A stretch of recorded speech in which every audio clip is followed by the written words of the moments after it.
नमस्कार साथियों, संघर्ष आईएएस हिंदी के इस ऑनलाइन प्लेटफॉर्म पर मैं प्रकाश चौरसिया आप सभी का स्वागत करता हूं। इसके पहले वाली क्लास में हमने 1884 के पिट्स इंडिया एक्ट के बारे में विस्तार से जाना था। कैसे वह लागू हुआ, किस प्रकार से उसमें बदलाव हुए, किस प्रकार से जो नए प्रधानमंत्री युवा प्रधानमंत्री थे लॉर्ड पिट, उन्होंने किस प्रकार से चेंजेस किए, है ना। इंग्लैंड में उसका क्या प्रभाव पड़ा, इंडिया में उसका क्या प्रभाव पड़ा, उन सभी बातों के बारे में हमने विस्तार से जाना था। देखिए, एक चीज़ मैं यह स्पष्ट करना चाहता हूँ कि जिस प्रकार से मैं ये क्लास ये लेक्चर लेता हूँ, 10 मिनट 15 मिनट या 20 मिनट का, जितनी देर का भी होता है, उसमें दो चीज़ें होती हैं। एक तो क्या है, मैं इस चीज़ को कहानी के रूप में बताता हूँ। जब आप इसको किताब में पढ़ने बैठेंगे, हो सकता है आपको कई सारे फैक्ट किताब में ना मिले, है ना। बहुत सारे ऐसे फैक्ट हैं जो मैं कहीं और से निकाल के लाता हूँ, दूसरी किताबों से निकाल के लाता हूँ, है ना। एम लक्ष्मीकांत में बहुत सारी चीज़ें आपको नहीं मिल पाएगी, लेकिन मैंने इस सीरीज़ को एक कहानी के तौर पे डेवलप करने का जो मेरा मन था, मैं उसी प्रकार से सीरीज़ को चला रहा हूँ। नहीं तो मैं बुक के हिसाब से भी, बुक के अकॉर्डिंग जैसा उसमें लिखा है वैसा बोल के समझा सकता हूँ, मुझे कोई उसमें इशू नहीं है। लेकिन एक कहानी के तौर पे चले जाना तो वो क्या है, माइंड में, कॉन्सेप्ट में वो चीज़ बैठती है, आप उसे समझ पाएंगे, अच्छे से आपको वो चीज़ समझ में आएगी। और मैं पूरा भरोसा करता हूँ कि जब आप इस वीडियो को देखने के बाद जब आप चैप्टर पढ़ने बैठेंगे, है ना, 1773 का रेगुलेटिंग एक्ट, जितने भी एक्ट हमने जिन पर अभी तक चर्चा की है ना, वे सभी आपको वीडियो देखने के बाद, पढ़ने के बाद कहीं ना कहीं आपको समझ में आने लगेंगे कि किस प्रकार से जो ब्रिटेन की कंपनी थी, है ना, ईस्ट इंडिया कंपनी, वह किस प्रकार से धीरे धीरे व्यापार से राजनीतिक रूप में बदली। और आज हो सकता है कि हम उस यात्रा पर पहुंच जाएं 1853 तक, जब तक कंपनी का अस्तित्व खत्म करने वाली बात जो है वह लागू हो, वह चले, है ना। उस पर हम विस्तार से चर्चा करेंगे। तो आज हम अब चर्चा करते हैं अगले एक्ट की, 1793 का चार्टर अधिनियम, है ना। इसमें देखिए क्या होता है कि कंपनी के व्यापार के एकाधिकार को 20 सालों के लिए बढ़ाना। अब यहाँ से क्या चालू होगा, यहाँ से चालू होगा, ऐसे ही समझ लेते, यहाँ से चालू होगा कंपनी का जो एकाधिकार है वह धीरे धीरे 20-20 सालों के गैप से बढ़ता चला जाएगा, है ना। 20 साल के बाद फिर अगला चार्टर अधिनियम आ जाएगा, 20 साल के बाद फिर अगला आ जाएगा, ऐसे 20-20 साल के अंतराल से अगले जो है वह अधिनियम चलते रहेंगे, है ना। तो इसमें क्या होगा, इसका मकसद क्या है, इसका मकसद इतना सा ये, कंपनी के व्यापार के एकाधिकार को 20 साल के लिए बढ़ाना, है ना। जो कंपनी का एकाधिकार है वह 20-20 साल के अंतराल के लिए अब आगे बढ़ता चला जाएगा। इसके प्रावधान देखिए क्या है, कॉर्नवालिस को दी गई छूट एवं शक्ति, जैसा हमने 1784 के पिट्स इंडिया एक्ट में जो चर्चा की थी कि कॉर्नवालिस को जब लाया गया तो कॉर्नवालिस ने मांग की कि जो चीफ डिफेंस का जो पद है वह भी मुझे गवर्नर जनरल के साथ साथ चाहिए, और जो दूसरी शक्तियां थी, वीटो पावर था, जो एक अधिक वोट वाला पावर था, वह शक्ति भी उसने मांगी।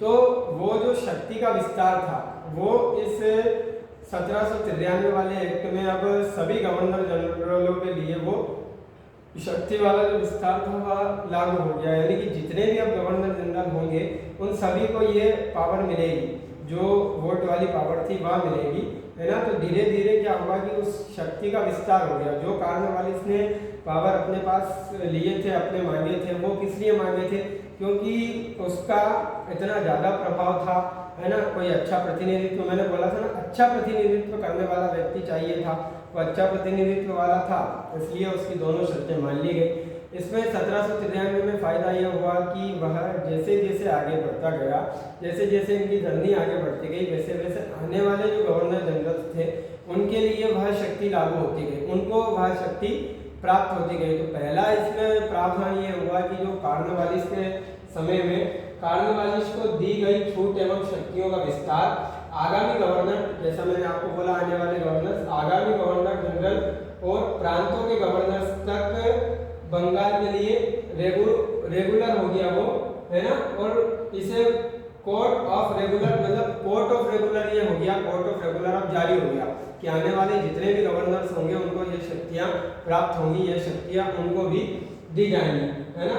दूसरा क्या हुआ कि नागरिक अधिकार जो थे वो बंगाल में भारतीयों के संपत्ति एवं व्यक्ति के अधिकारों को कॉडिफाई किया गया। अभी तक क्या था, अभी तक अधिकार कॉडिफाइड नहीं थे।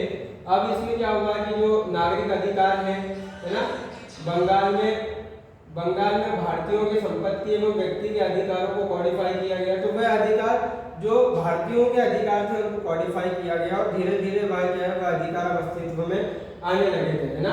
अदालतों के लिए बाध्यकारी हो गया था, उनको भारतीयों के अधिकारों को सुनना, उनको समझना, है ना, ये अदालतों के लिए बाध्यकारी हो गया था। तीसरा इसमें प्रावधान ये हुआ बीओसी के खर्चे भारतीय राजस्व से। देखिए अभी तक क्या हो रहा था कि जो बीओसी थी, है ना, बोर्ड ऑफ कंट्रोल, उसके जितने भी खर्चे थे वह ब्रिटिशर्स दे रहे थे, है ना। ब्रिटेन से उनका काम चल रहा था, वहीं के राजस्व पे उनके सारे खर्चे चल रहे थे। अब उन्होंने क्या किया कि यार भैया जो बीओसी है वह काम तो भारत के लिए कर रही है ना, भारत में जो कंपनी है ईस्ट इंडिया कंपनी उसे रेगुलेट कर रही है, सारे प्रावधान ला रही है ना, मतलब सारा जितना भी कार्यभार है वह सब भारत के लिए कर रही है। तो इसका जो राजस्व का खर्चा होना चाहिए वही भारत से प्राप्त होना चाहिए। तो ईस्ट इंडिया कंपनी को ये बोला गया है कि अब जो बीओसी के खर्चे भत्ते हैं वह भारतीय राजस्व से व्यय होंगे, यानी भारत के राजस्व से उनको जो भी खर्चा होगा उनका वह सारा खर्चा भारतीय राजस्व से उनको प्राप्त होगा। उसके बाद अगला प्रावधान इसमें होगा गवर्नर जनरल और कमांडर इन चीफ की नियुक्ति में क्राउन की सहमति अनिवार्य होगी। अभी तक क्या था, क्राउन की सहमति अनिवार्य नहीं थी। गवर्नर जनरल में मतलब जो बीओसी था और सीओडी था, कोर्ट ऑफ डायरेक्टर्स और बोर्ड ऑफ कंट्रोल, यह क्या है, ये नियुक्ति कर रहे थे, है ना, चाहे वह गवर्नर जनरल हो या गवर्नर जनरल के अलावा जो कमांडर इन चीफ है ना, उसकी नियुक्ति क्या है, ये दोनों मिलकर कर रहे थे। इसमें अभी तक क्राउन की अनुमति की आवश्यकता नहीं थी, लेकिन अब क्या है, अब 1793 के एक्ट में यह हो गया कि इनकी नियुक्ति क्राउन की सहमति, मतलब क्राउन की सहमति लेना अनिवार्य है। क्राउन की सहमति के बिना इनकी नियुक्ति नहीं की जा सकती है, तो क्राउन की सहमति लेना अनिवार्य है। क्राउन की सहमति होगी तभी जाकर के इनकी नियुक्ति की जा सकेगी। तीसरा प्रावधान इसमें ये हुआ।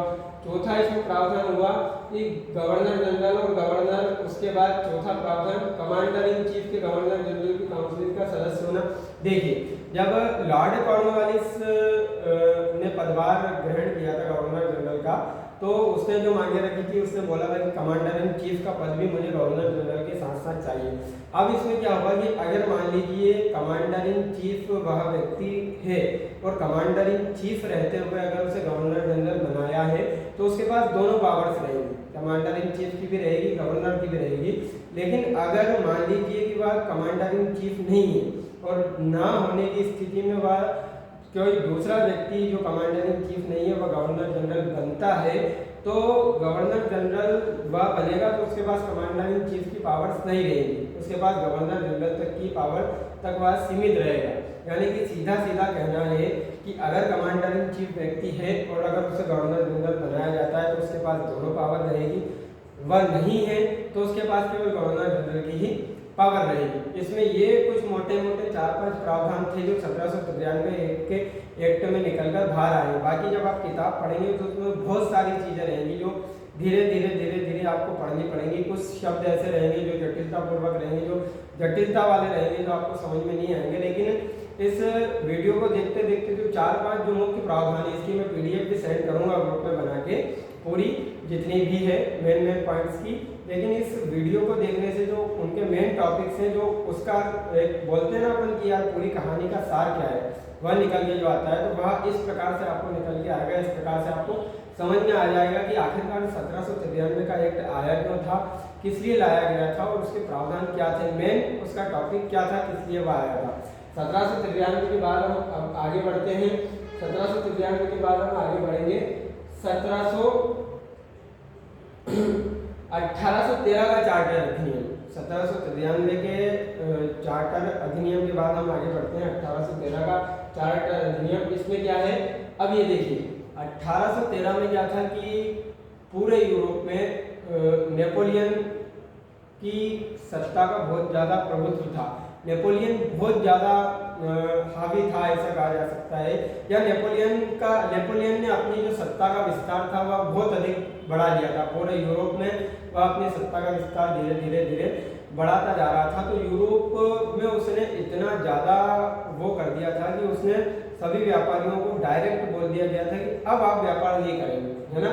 जो व्यापार करता था वह उस पर डायरेक्ट एक्शन ले लेता था। मतलब नेपोलियन का एक भय था 1813 के टाइम में, है ना।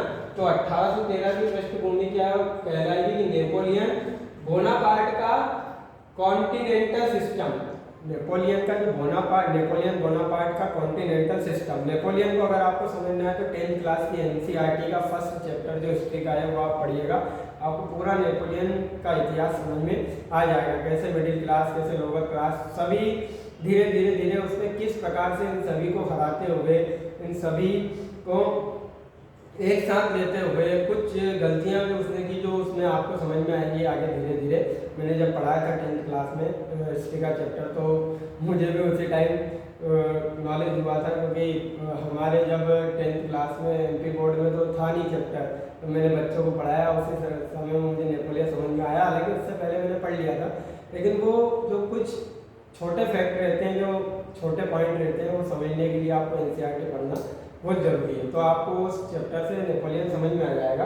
तो इसकी पृष्ठभूमि क्या कहती है कि नेपोलियन बोनापार्ट का कॉन्टिनेंटल सिस्टम जो था, है ना, वो ब्लॉकेड था, यानी कि उसने बिल्कुल पूरे तरीके से व्यापार को ब्लॉक कर दिया था कि कोई भी व्यापार नहीं करेगा, सीधा सीधा समझा दिया।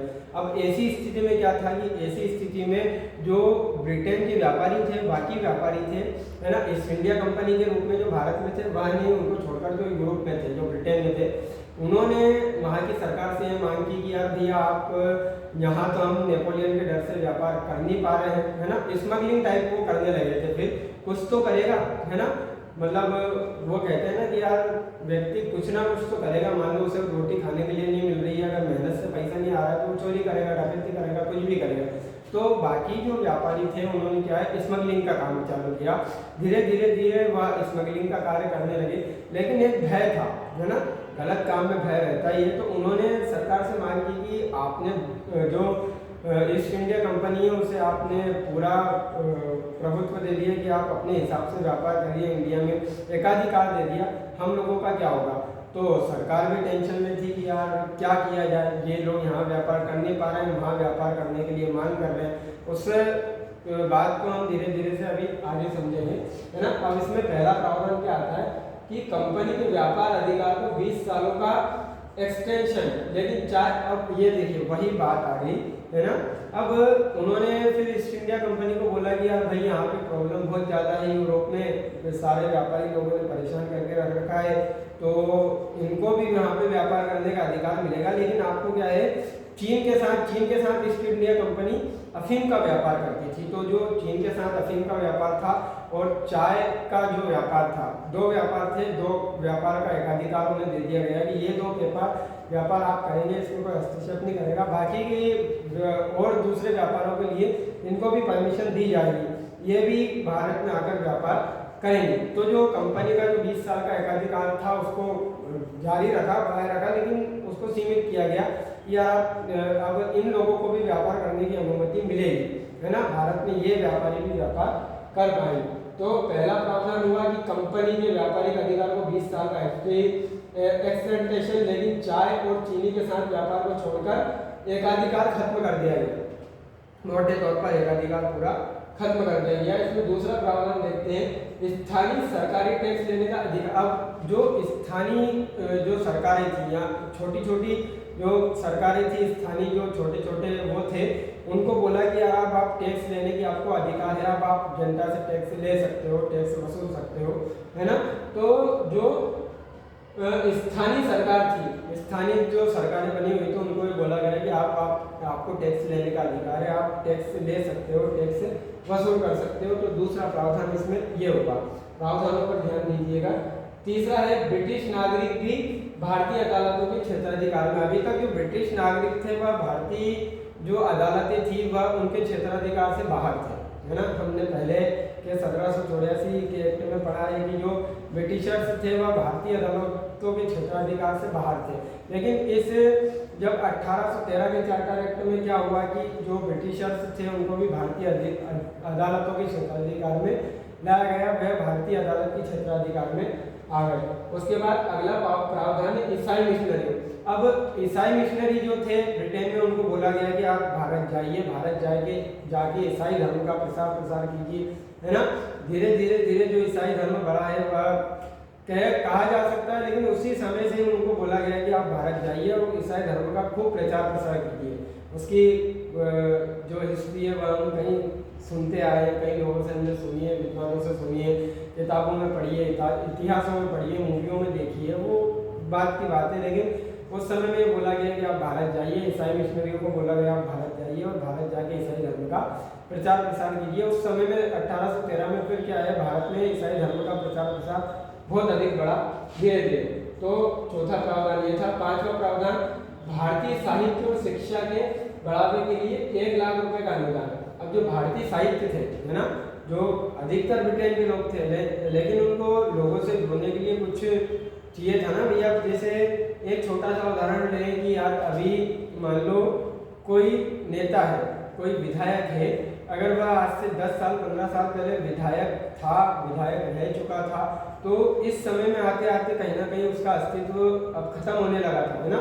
तो वापिस से उन लोगों के बीच में पहुंचकर अपने अस्तित्व को बनाना, अपने जमीनी स्तर को बनाना, उन तक पहुंचना, है ना, उनसे मुलाकात करना, धीरे धीरे अपना प्रभुत्व बढ़ाना, मतलब वह लोगों से जुड़ेंगे तब जाके तो लोग उन्हें जानेंगे, निचले स्तर से जुड़ेंगे तब जाके तो जानेंगे, वापिस से वह सत्ता में कैसे आ पाएंगे। जब तक वह जुड़ाव नहीं करेंगे तब तक सत्ता में आ नहीं पाएंगे। ऊपर बैठेंगे तो कोई जानेगा ही नहीं, है ना, कोई समझेगा ही नहीं, उन्हें नीचे उतरना ही पड़ेगा, कीचड़ में उतरना पड़ेगा, तब जाके वह जो अपना अधिकार है वह पा पाएंगे। कोशिश कर रहे हैं, है ना, करेंगे बिल्कुल निश्चित ये है। तो आप जब तक जमीनी स्तर से नहीं जुड़ोगे तब तक आप अधिकार कैसे पा पाओगे। तो जो भारतीय साहित्य और शिक्षा थी उसके बढ़ावे के लिए 1 लाख रुपए का अनुदान दिया गया, है ना। तो ये जो 4 प्रावधान मोटे मोटे निकल के आए हैं, ये 1813 के चार्टर अधिनियम में निकल के आए हैं। हो सकता है ये कुछ अलग वे में आपको किताब में मिले, लेकिन मिलेंगे जब आप पढ़ेंगे, समझेंगे, वीडियो देखेंगे, वीडियो के साथ साथ 1813 के चार्टर अधिनियम को समझेंगे तो आपको समझ में आएगा। वैसे पढ़ने से हो सकता है आपको समझ में नहीं आए, लेकिन अगर आप ऐसे पढ़ेंगे तो आपको निश्चित समझ में आएगा। जो उसके मेन प्रावधान थे, मेन फैक्ट थे, वह 1813 के यह थे।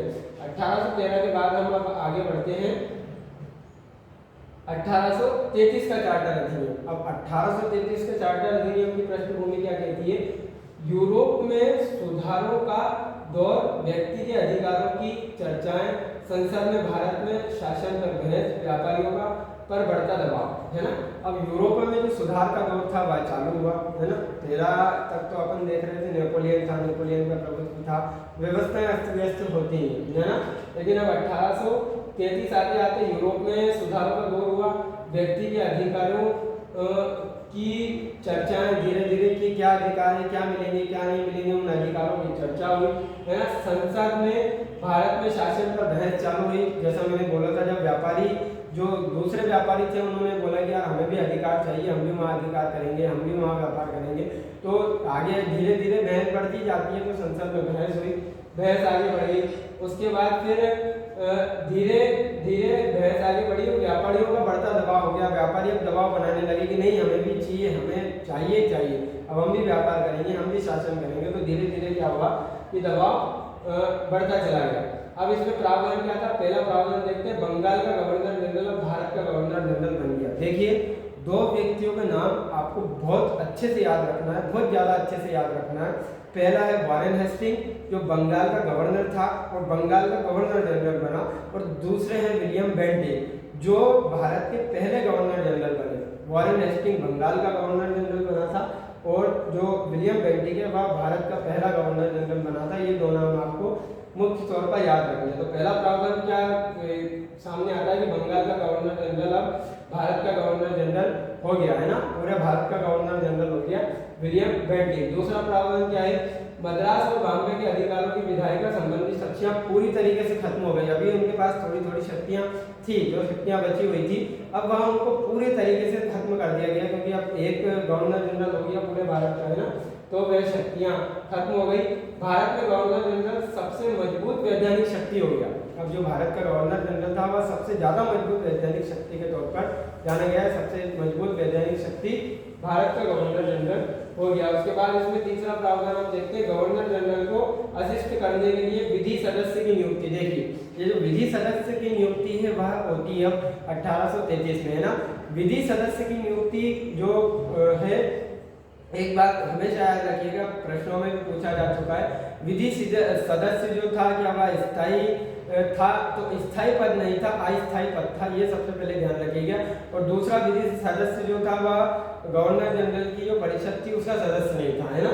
ये दो बातें आप बहुत अच्छे से ध्यान रखिएगा, एग्जाम में पूछी जा चुकी हैं, यूपीएससी के एग्जाम में पूछा जा चुका है घुमा फिरा के, है ना। मैं देके आया हूँ इस क्वेश्चन का जवाब। एक बार मैंने गलती की थी, है ना, क्योंकि मुझे ध्यान नहीं, तो बहुत सारी चीज़ें होती ध्यान नहीं रहता, लेकिन दूसरी बार में जब मैं एग्जाम देने बैठा फिर वही क्वेश्चन आया, फिर वही माइंड स्किल लगाना पड़ा, तो मुझे बहुत अच्छे से याद था, मैं याद रख के उस चीज़ को जवाब दे के आया था। तो ये बात हमेशा याद रखिएगा, है ना। तो गवर्नर जनरल को असिस्ट करने के लिए विधि सदस्य की नियुक्ति, ये तीसरा प्रावधान। चौथा, गवर्नर जनरल को भारतीय विधि आयोग की स्थापना करने की शक्ति, है ना। अब गवर्नर जनरल जो था उसे भारतीय विधि आयोग की स्थापना करने की शक्ति प्राप्त हो गई, है ना।